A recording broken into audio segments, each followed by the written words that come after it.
wind died, we put the engine on, and now it's gone round 180 degrees. It's turned into a nice little gentle sea breeze, so I put the Ghoster on. My wife insists on calling it the Ghosty.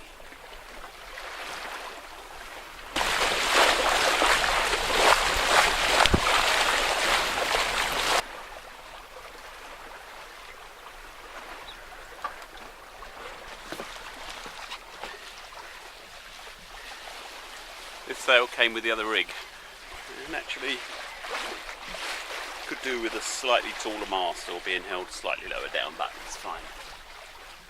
Really adds to the speed quite a bit.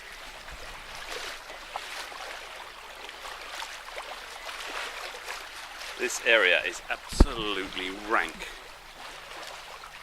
with lobster pots. One, two, 5, 6, 7, 8, 9, 12 probably, I can see.